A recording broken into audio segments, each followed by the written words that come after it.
de nuevo en tu canal, es un privilegio para mí, sobre todo con la calidad de la gente que tú entrevistas, que yo siempre te digo que yo soy el más chiquitín de todos los que tú entrevistas. Así que para mí es, en verdad, una alegría muy grande estar aquí contigo para compartir acerca de este libro.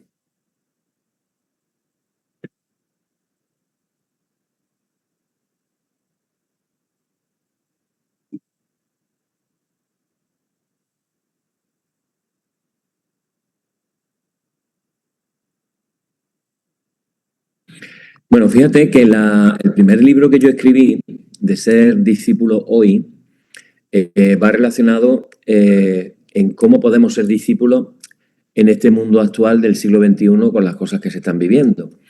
Entonces ya me preocupaba bastante el día a día de cómo vivir siendo discípulos hoy, no pensando en el primer siglo cuando se fundó la Iglesia, sino en nuestros días, ¿no? Y a mí me lleva a escribir esta serie, que van a salir, ya tengo 10 títulos, te lo digo para que lo sepas. Vamos por 3, pero ya estoy preparando el cuarto sobre el Espíritu Santo.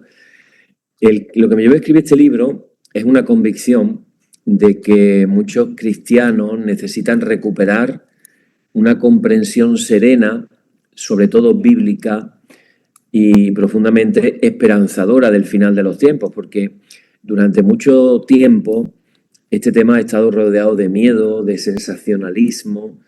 Basta mirar los libros publicados sobre todo en Estados Unidos y las películas de, yo diría, de Hollywood realizadas a cuenta del tema, por ejemplo, del rapto, por poner un ejemplo, donde se están haciendo interpretaciones parciales o incluso se está planteando como una curiosidad malsana, como si esto de hablar del final de los tiempos fuera plantear solamente catástrofes, castigos o acontecimientos oscuros.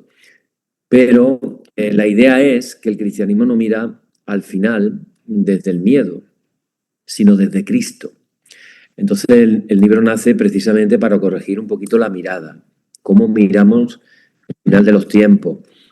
No estamos, aquí en el libro no vamos a especular sobre fechas, tratar de descifrar cronología oculta o de alimentar diferentes teorías, sino que es más profundo, de manera espiritual, es tratar de ayudar al discípulo a vivir el presente, pero a la luz del destino último de la historia.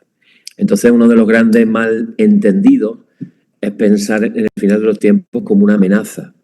Y otra también es evitar completamente el tema por miedo o incomodidad, que hay gente que prefiere no pensarlo, ¿no? Y bueno, pues quizá el error más común es olvidar que la escatología cristiana no está pensada para que nos produzca ansiedad, sino para formar, en lo que se dice en el libro, discípulos que sean vigilantes, que estén esperanzados y que sean discípulos fieles.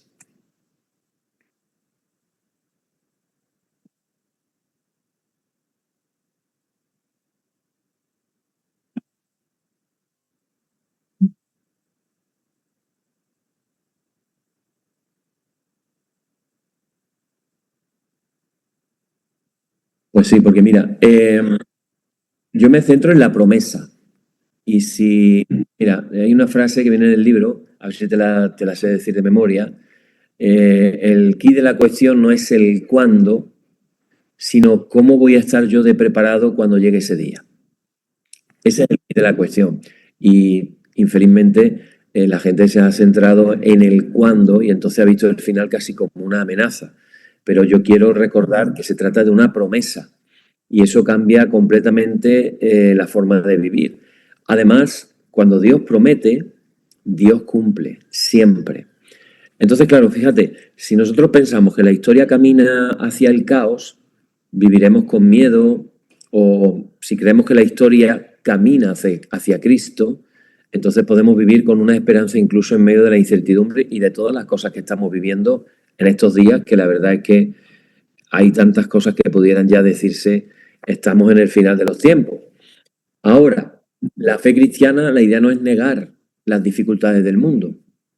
No vamos a negar las guerras, la confusión, el sufrimiento, la fragilidad humana, sino más bien afirmar que nada de eso tiene la última palabra. La última palabra la tiene Dios, afortunadamente. Por eso cuando los cristianos contemplamos el final desde la promesa de Dios, Entonces, aprendemos a no dejarnos llevar por ansiedades.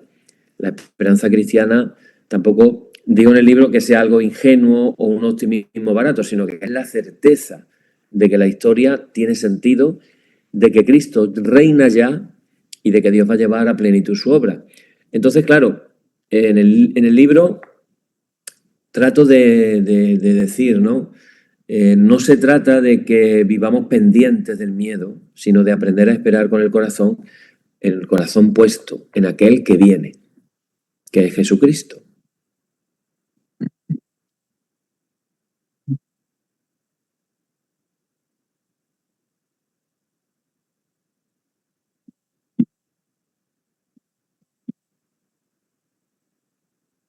Ujú.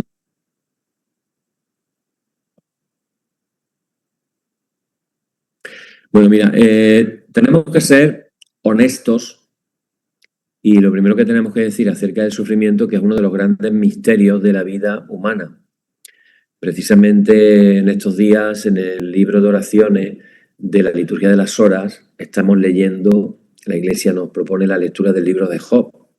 Y claro, cuando uno habla de Job, lo primero que uno entiende es que hay mucho misterio en el sufrimiento humano.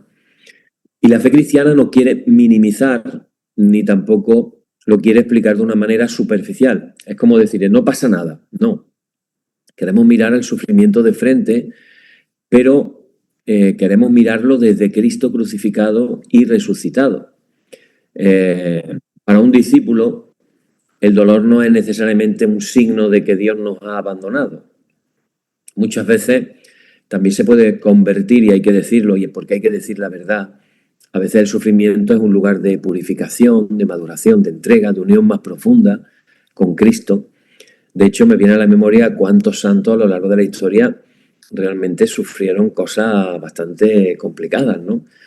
Se habla de tantas cosas bonitas de la vida del Padre Pío, pero también cuánto sufriría ese hombre con el dolor que le producían, por ejemplo, las llagas, eh, o el dolor que le produjo cuando estuvo bastantes años aislado en su celda porque la jerarquía eclesiástica pensaba que todo eso era un invento de él. Vemos la parte bonita, la parte en cómo él tenía largas colas de gente que querían confesarse con él porque de verdad que él veía el corazón y el alma de las personas como una gracia que Dios le había dado. Pero también había detrás mucho tema del dolor, ¿no? Eh, Ahora, dicho esto, tenemos que pensar en el mismo Jesucristo. La cruz, si hubiera quedado en la cruz, podríamos decir que aparentemente hubiera parecido un fracaso, pero siempre detrás de la cruz viene lo que es la resurrección. En Cristo de verdad podemos descubrir que Dios puede transformar, puede transformar incluso lo que humanamente pareciera una derrota en el camino de vida. Ahora, eso no significa, repito, que el dolor deje de doler, pero sí significa que el dolor no tiene la última palabra. Eso es importante. O sea, el discípulo puede llorar, puede cansarse, puede atravesar noches oscuras, como San Juan de la Cruz, pero no está solo. Cristo ha entrado en el sufrimiento humano y lo ha abierto desde dentro hacia la esperanza. Esa es la verdad. Perdón.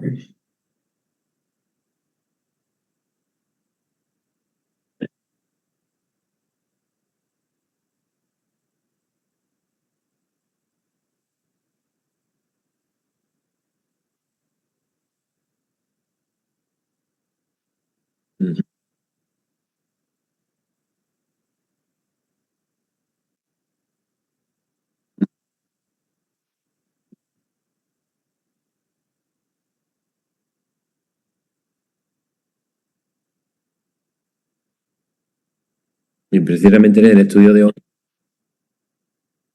de hoy que se hablaba acerca de Jesucristo y la vigilancia, el velad, yo estaba hablando de la diferencia tan grande que hay entre la muerte de una persona que muere con Dios y la muerte de una persona que muere sin Dios. A mí me ha tocado verlo y la verdad que la diferencia es muy grande. Ahora, una de las claves del libro es que el verdadero desafío para nuestro tiempo como discípulos del Señor no es saber tanto qué va a ocurrir en el futuro, sino que en este presente podamos aprender a vivir preparados para ese encuentro con Cristo. Y claro, eso cambia nuestra forma concreta de vivir cada día.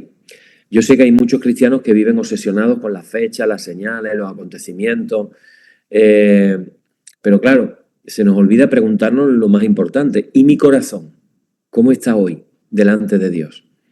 Y el verdadero problema, repito, no es tanto conocer todos los detalles del futuro, porque te aseguro una cosa, que cuando Cristo vuelva otra vez, tranquilo que nos vamos a enterar todo y nos vamos a dar cuenta todo.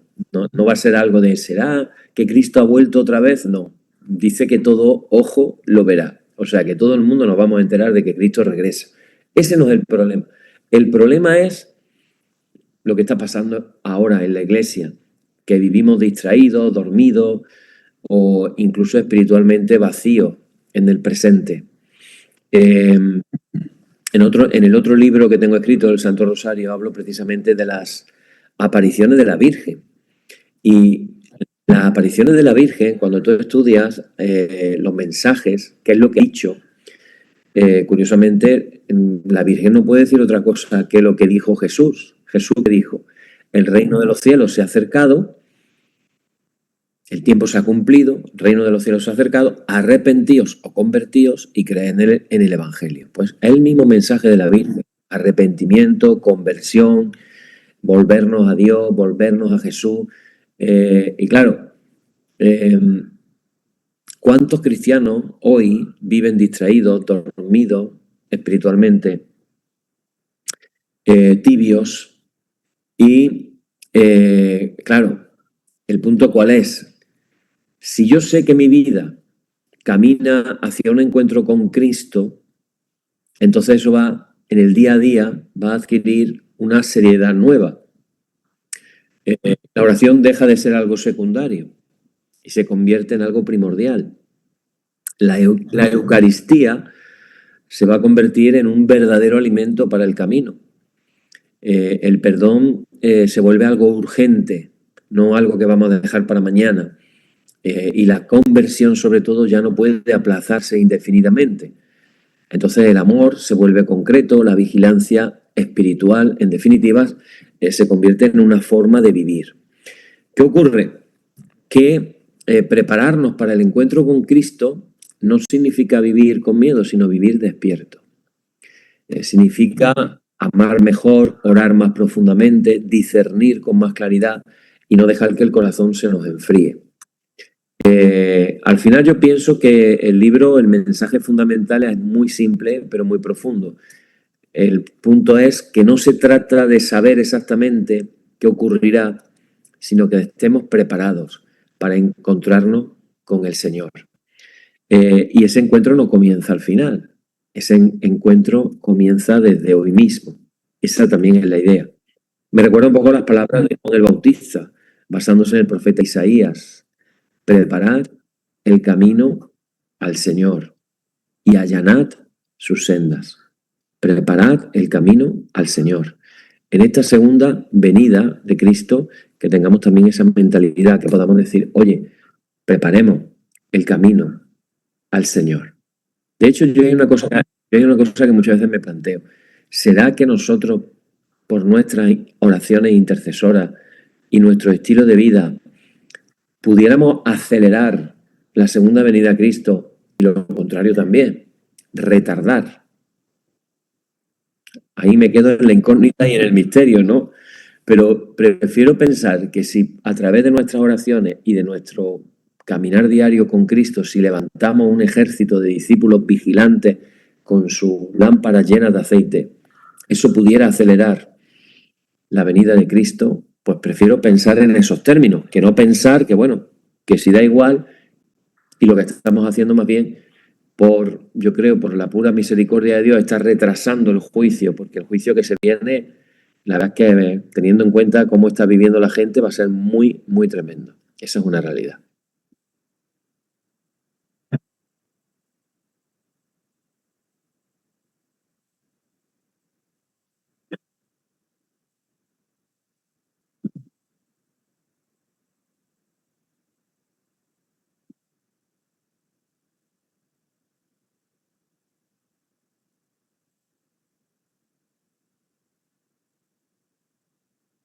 Bueno, yo creo que el libro, como toda la serie de Ser Discípulo Hoy, el objetivo que tiene es la transmisión de las verdades espirituales, sobre todo. Yo trabajo mucho con los padres de la Iglesia y fundamentalmente con la Biblia. Entonces, por aquella máxima, aquella frase de Jesús, conoceréis la verdad y la verdad os hará libres, pues estamos planteando verdades espirituales que tú puedes llevar a la práctica y ver realmente cómo funcionan y darte cuenta de que de verdad que pueden transformar la vida, ¿no? Entonces, eso es parte, digamos, de la idea que tenemos con el libro. El libro y los estudios que estamos haciendo en el YouTube, en esta cultura del TikTok, de pasar las cosas rápido y leer frases cortas y seguir a lo siguiente, evidentemente el libro no es para eso. Porque el libro, aquí lo tengo físicamente, aunque se vea al contrario por la cámara, pero el libro tiene 500 páginas. O sea, el libro está, digamos, no es un libro para leértelo de una sentada. Es un libro para leerlo con paciencia, aprendiendo, subrayando. Yo personalmente, no sé si se ven en la cámara, pero yo personalmente, cuando digo que hay que subrayar, yo subrayo hasta mis propios libros, o sea, y podéis ver que yo voy subrayando cosas. El libro tiene 5 partes, ya que hablamos del libro, que quiero, basándome en el índice de una manera sencilla, explicar un poquito las 5 partes. La primera parte nos habla de purificar la mirada. ¿Qué significa eso?